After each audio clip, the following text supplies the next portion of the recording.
Welcome, everyone. It's Eric and I stood. But I'll stand. I'll stand.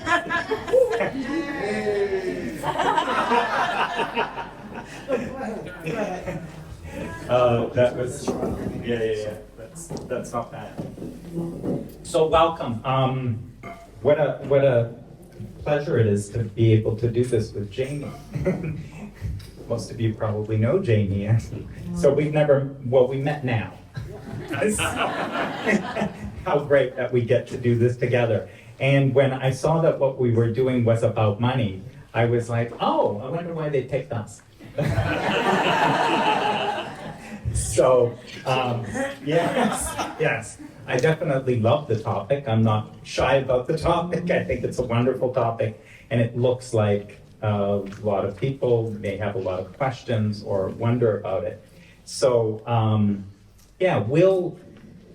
we'll be curious about why you're in this room versus any of the other breakouts. There was something about this topic for you. But I'll just do that as an open and see anything else. Yeah, well, it's not really adding to what you said. It's just to kind of say, if you'd have asked me 10 years ago, I would have said something like, your kind of beliefs about money are either bringing it towards you or pushing it away or that sort of thing. And I still think there's a kernel of truth in that. But as I look at the world today, I mean, it seems like there's so much going on. And when it comes to money, I don't exactly know where I stand on it. Like, I've got lots of ideas about it and lots of ideas about, or theories about how it relates to your understanding of certain things and that sort of thing. But I thought that what might be fun in this session is just to explore together and find out, like, it might be more interesting to find out what is it that we don't yet know about this topic that seems to be interesting to a lot of people, rather than us hold forth with our best ideas about it. But we could probably do that too.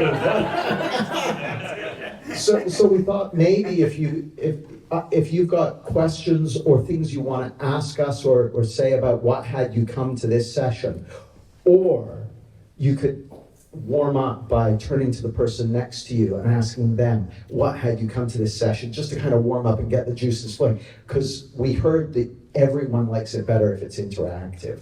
So we thought we'd do that. So what do you think? Do the second one? So just find out from someone near you, what had you come to a session on money? What made this interesting for you? Find out. All right. So let's get back into our group. So we'd love to hear from you guys. We'd love to hear from you guys. What are you curious to know? What are you curious to find out? What brought you to a session on money? What would you love to get or ask or whatever? Basically, we want user-generated content. So. Yes, go ahead. And if you wouldn't mind using that too. Yeah. Just a really simple question. What is true about money? Mm-hmm.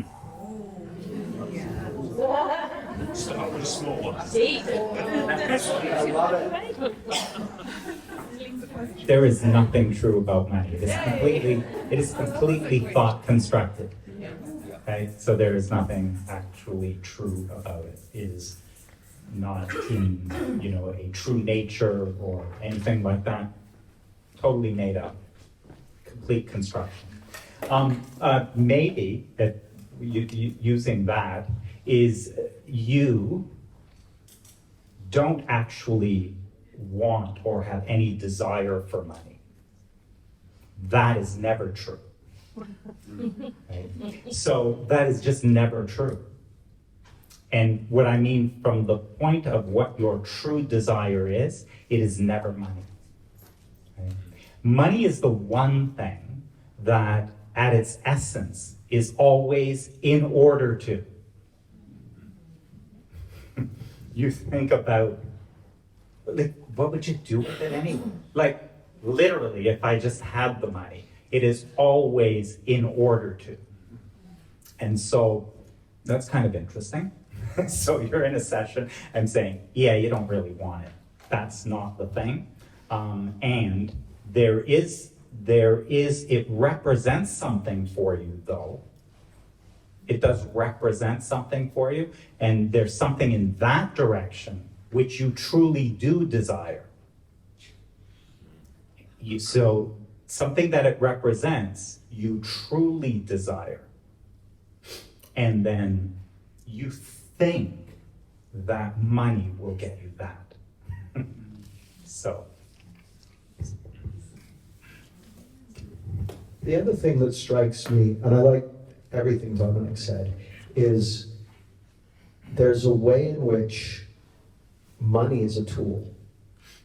It's a tool, just like a hammer or a shovel or a computer is a tool. And so then there's an interesting question, which is like, well, if it is a tool, an invention, you could say, money isn't natural. It's a human-made invention that's kind of got soaked into our consciousness, so we relate to it as though it's real. If it's a tool, then it might be interesting to get curious about, well, if it is, if that's the case, what's it for? What's it for? Because any tool, its value is a function of its context. You know, a scalpel can be used to stab someone or to heal them in surgery. So there's a way in which money is, it's a technology, you could say. So what else? I saw a hand over there. Yeah. And Yeah, yeah. hi. Let me run the mic over to you. Hi. So, for me, I'm an artist from Namibia, and I think one of my biggest challenges is selling my art. Namibians, they don't want to buy my art. One, it is because it is super controversial, because I'm an activist, so for me, my art is a tool of expressing myself, and it's like an extension of my voice.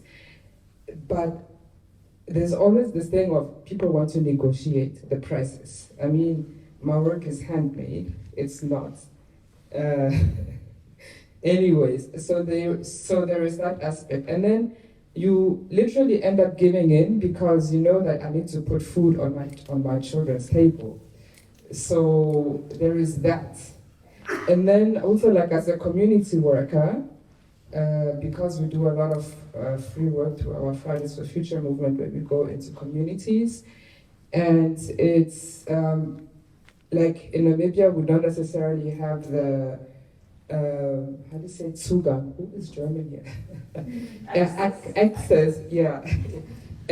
Access to big funders that can literally help us so we can do this work, but also get paid. And then you have this thing of, if you do get funding, it is only for tools and equipment, but not for your time. And this is from organizations like GIZ, even the UN sometimes. So it's very challenging because this is my passion. I love working with communities. But the system is not allowing me to make a living that I want. So is it me, my approach, my relationship with money? Because I'm sorry, but I hate the oil companies because what they're doing is making money from all of us. And yeah, I mean, we need money at the end of the day. So I have a huge block there. Yeah. Thank you. And if I was coaching you on this thing particularly, I'd be asking about that huge block and what's that made of. But I'm not, so I won't. Dominic. I was thinking, yeah, what a great coaching conversation. But for all of us, right? Could you hear the reality around money and how much complication there was around it? See, you have that, like we all do in our lives. And as a general, the things you think about the most contain the most resistance for you. Whatever you think about the most contains the most resistance for you. Because that thinking is piled on top of, eventually we started with money, but eventually there's oil companies, right? Like, there's a piling up, right? So a lot of, and so then it's something as easy, because it's made up. It's an energy expressed into dollars, but I mean that energy expresses into everything. It's in these chairs and microphones, it's the same energy. So there's a lot of things like that you allow in and out of your life very easily. You don't have a lot of resistance to them. But there are some things that it's harder to get into your life. It's harder to get into your reality because those get more blocked by more thinking about them because those are harder. They take too many steps to get to you. You know, you were never good at them. You don't know a lot of people who were good at them, like on and on, right? Like that. But lots of blockage that way. And yeah, so just. The other thing that struck me as I was listening to you, what's your name again? Ina. Ina, was, like I said at the beginning, if you'd have asked me 10, 15 years ago, I would have said your beliefs about money are either bringing it to you or pushing it further away. It doesn't look that simple to me now. And how it looks to me now is that you have heart's desires, you have deepest longings that are placed in your heart by God, by life, by however you want to think about it. And I don't know what it is that's going to most fully allow each one of us to express that and bring it into being in the world. But I know, for instance, like I live in the UK, it's going to be much easier to do stuff in the UK than it is in Namibia, of the sort that you're talking about, for all kinds of reasons, including governmental, World Bank, and all that sort of stuff. So I'm kind of, my heart goes out to you because I'm kind of like, that seems on the face of it like a more challenging situation.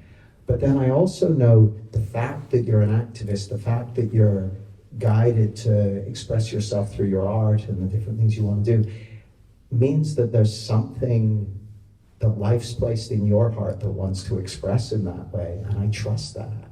I trust that. I don't know if you've got a specific question around money, rather than a kind of, here's what's going on for me. What do you think about that? But yeah, I don't know. I really resonate with what you're saying. What am I doing wrong? like sometimes I feel like I have this negative relationship with money because of the people that I'm fighting. Mm-hmm. But at the same time, I'm like, what am I doing wrong? Am I not open enough to receiving? Got it. Well, there's something worth saying that I'd be willing to bet that Dominic will agree 100% with what I'm going to say. And it'll sound shocking and maybe bad and wrong to some people. If you don't agree, please go ahead. Yeah. Give me a full hug. I'm backing you up. No, don't. Money is neutral. Money is neutral. Money is neither good nor bad. If we're talking about currency, it's just printed on a government printer, or not even, they just add zeros to a balance sheet.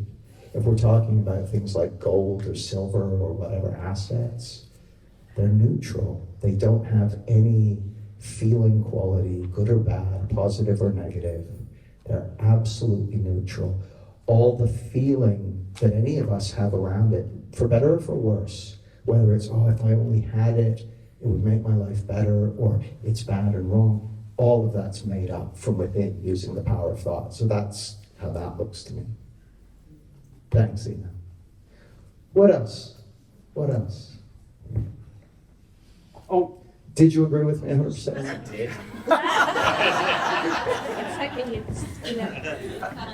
Go ahead, Pastor.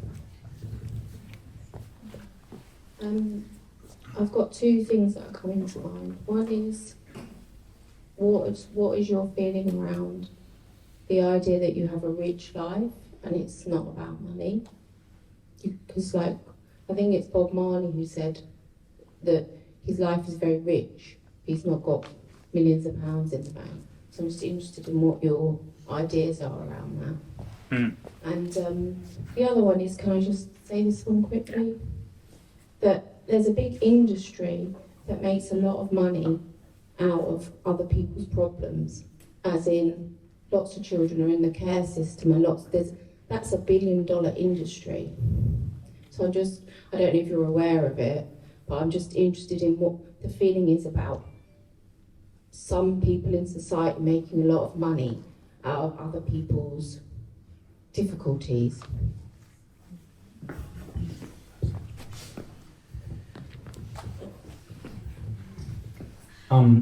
The idea of a rich life or abundant life, your true nature is abundance, right?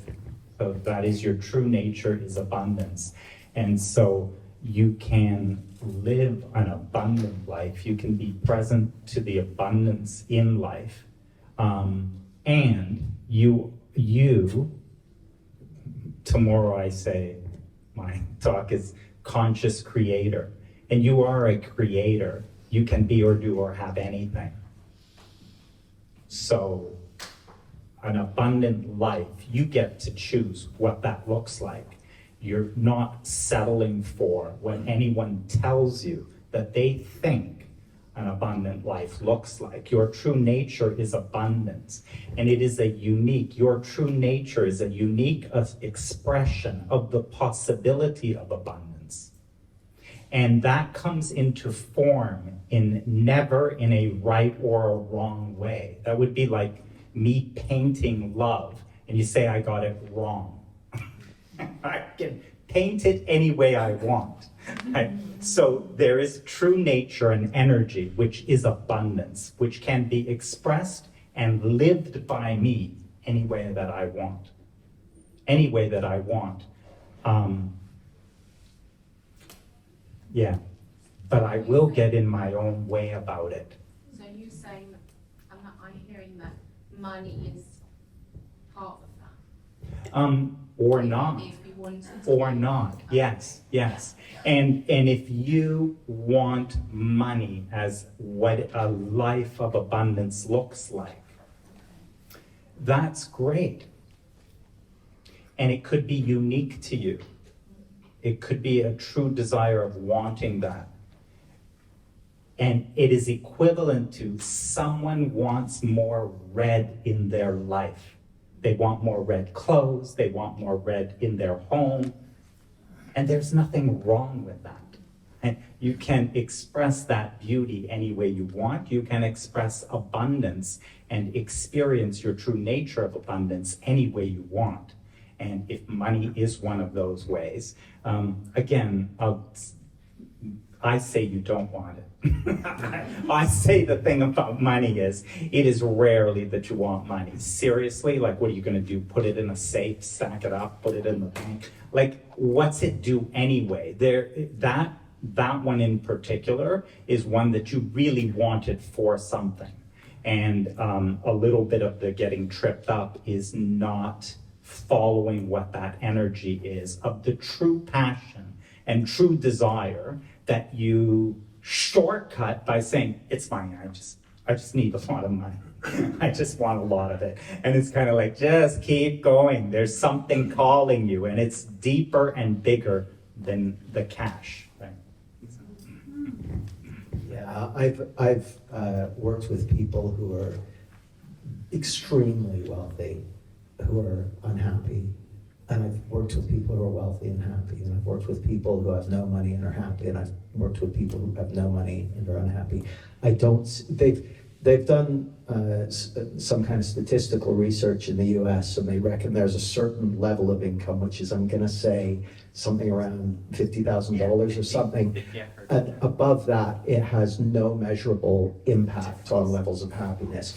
This was in US society, and I think their reasoning for it was, at less than a certain amount, there's just X amount of hassle involved in getting through the day and people worrying about money and that sort of thing. But here's the funny thing, I think if you looked closely at it, you'll find people who are living literally below the poverty line, who have a richer quality of life than billionaires, and if you, than some billionaires. And I've heard interviews with people who work exclusively with billionaires, and they're like, you don't want to know how much misery many of those people are experiencing. Not because they're billionaires, but because the amount of drive and focus and obsession it took them to create whatever they have created has created a somewhat empty life. So I don't think there's a causal relationship. In terms of what do I think about people profiting off other people's misery, that sounds like a rough way to make a living for everyone involved. And in the world where we live today, I think that if there's a market for things, people will find the opportunities to exploit those markets. Unfortunately, I think that's pretty much some kind of human nature, at least at the level of consciousness the planet's at the moment.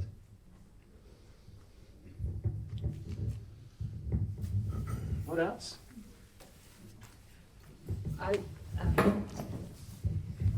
Thank you. I just would like to be curious about both of your relationship with money and how it has changed maybe through the 3 principles.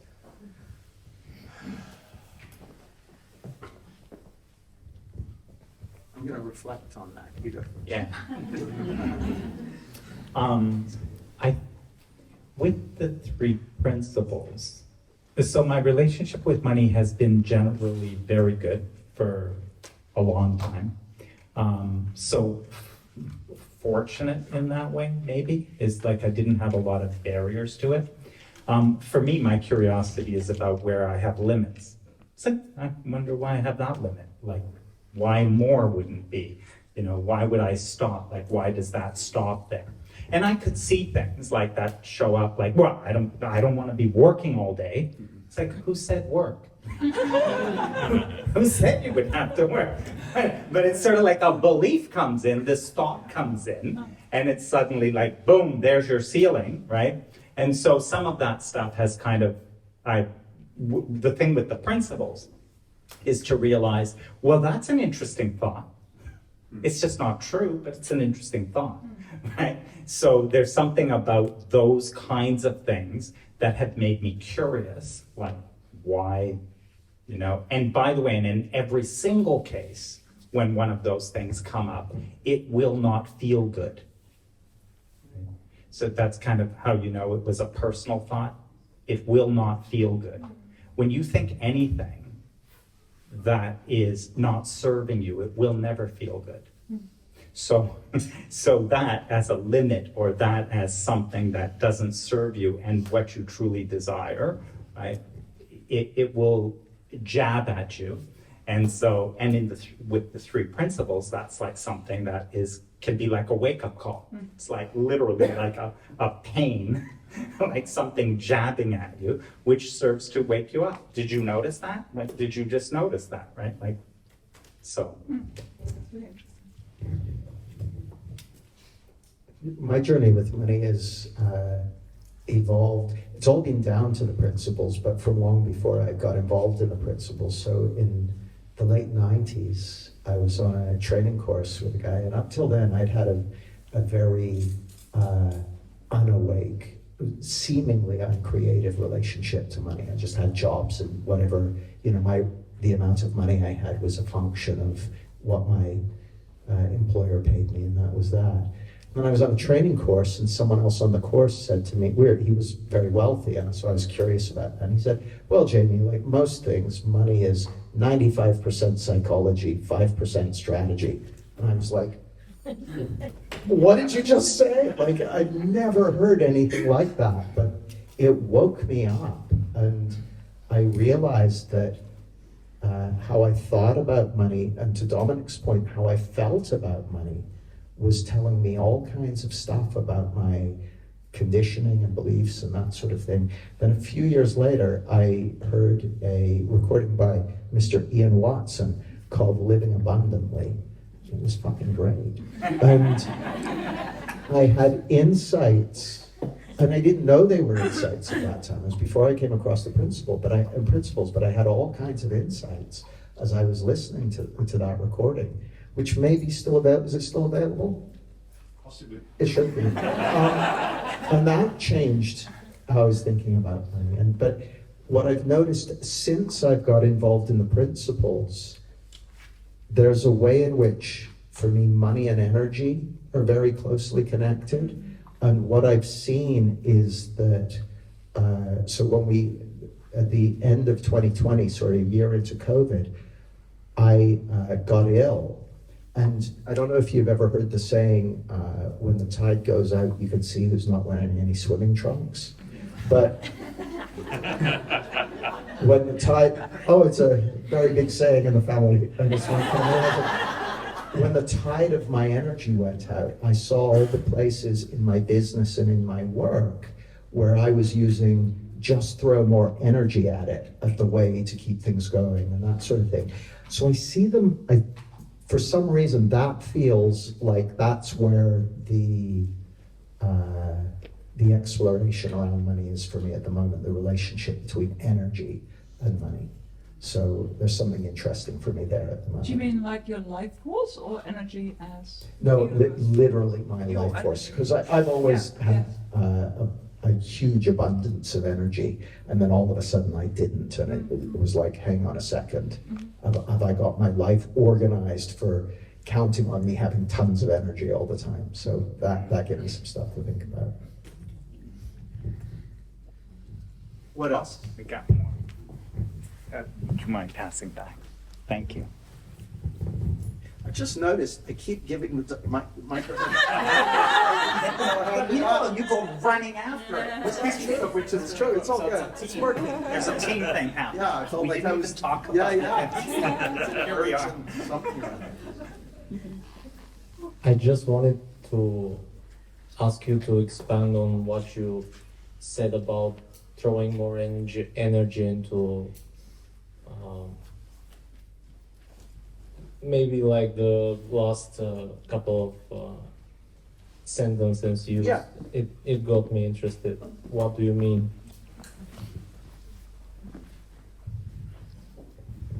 Well, I once heard someone say that people who are really busy or people who work really hard are actually really lazy because they're working hard rather than figuring out a better way of doing it. I think that was kind of me because I had so much energy.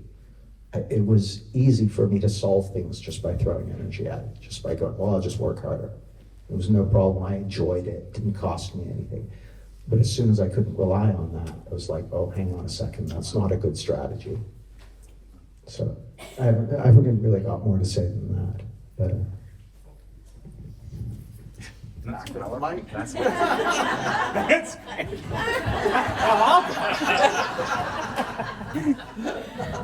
It worked. We didn't even discuss it. I like how you engage other people and collaborate. Thank you for the word. I have a very mysterious situation. It's not only personal but collective. There are some women on the planet Earth who seems to, or has thought, unlearn how to make money.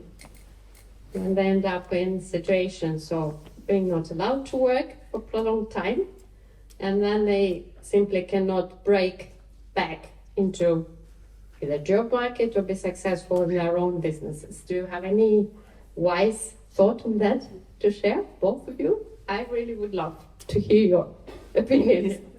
And maybe if I could just ask, Sure. and what would the question be specifically for you as you think about that scenario? Can you unlearn how to make money? You know, like wild animals. If we take a tiger, and put it in the zoo, we will not return it back to Africa.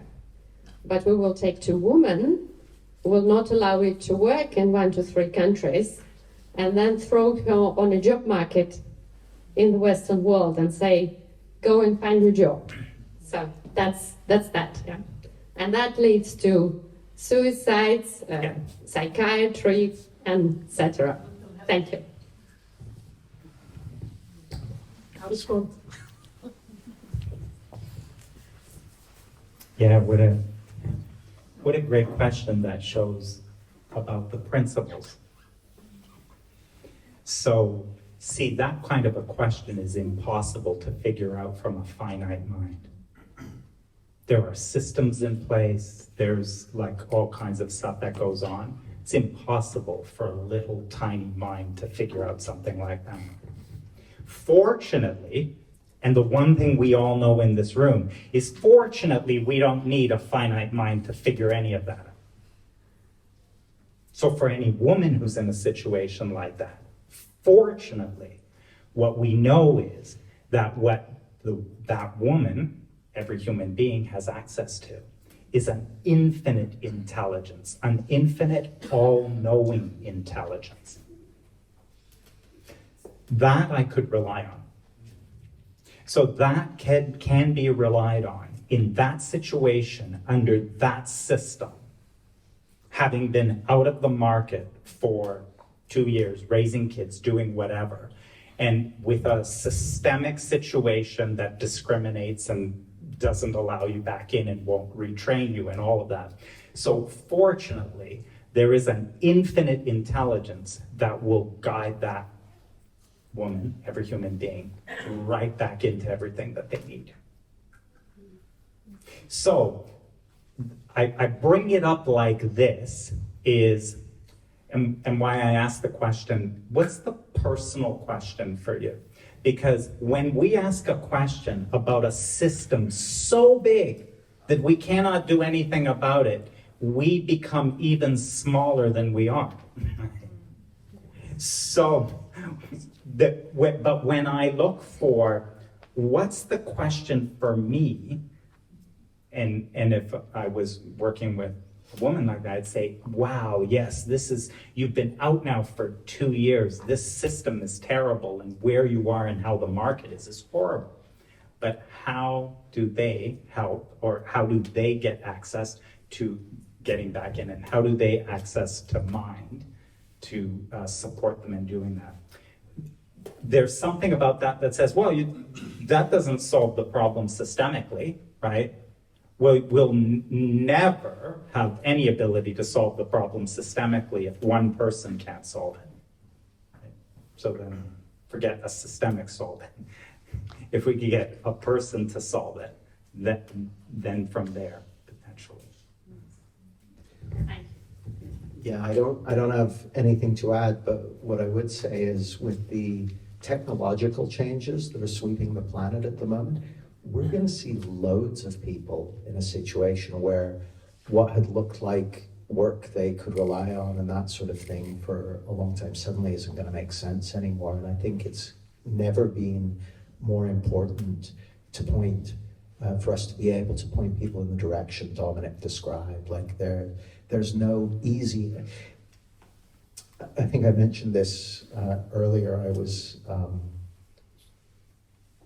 reading something by someone who wrote, he said, my life changed when I stopped trying to make a plan for all possible eventualities, and instead I prepared for chaos.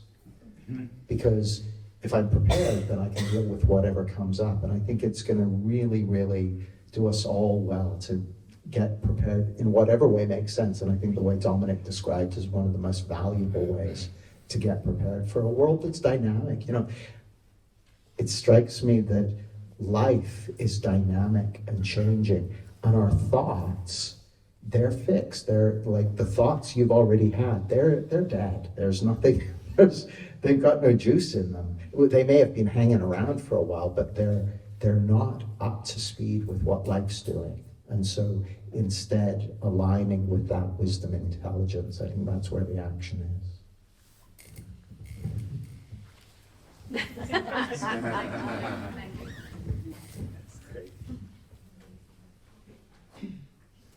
Oh, yes, fantastic.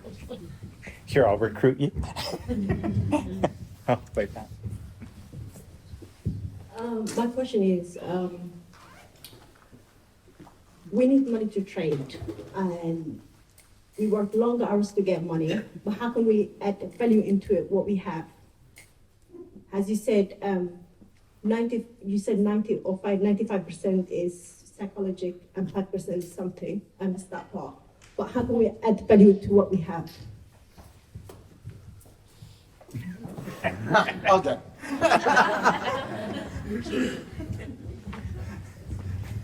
You go first.